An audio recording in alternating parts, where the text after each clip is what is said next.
คนเดียวทงไปมาแม่ของมุกข้าเดินลาไหลถูกคอเห็นมุกสาวลงลอยยอมเห็นสัญญาอ่อนซ้อนน้องบินกับพรเมื่อยามเศร้าครา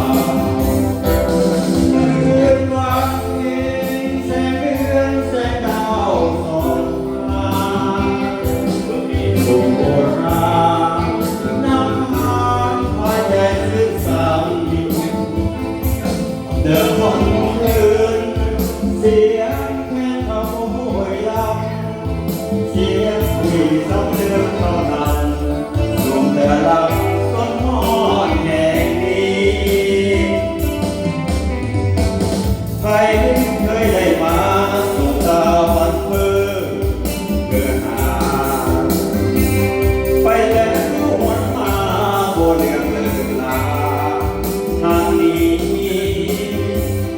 เป็นเกิดสาใดขอจงเกิดในสถานทางแห่งนี้ทั้งสุดที่มี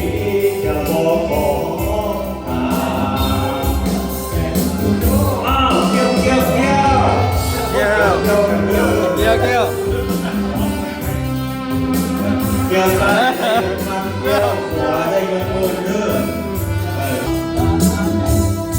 เกี่ยวเกี่ยวเกี่ยวจะกันให้ต้องจะกันให้พ่อทำกันต้องคนเดียวเบื้องหน้ากันเลย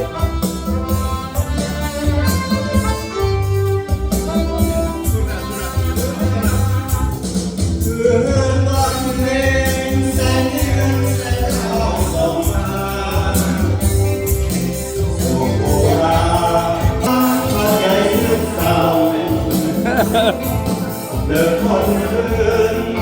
เสียงเพลงเขาโวยลาเสียงคุยสักเกินนอนสุดการลำสุดมอน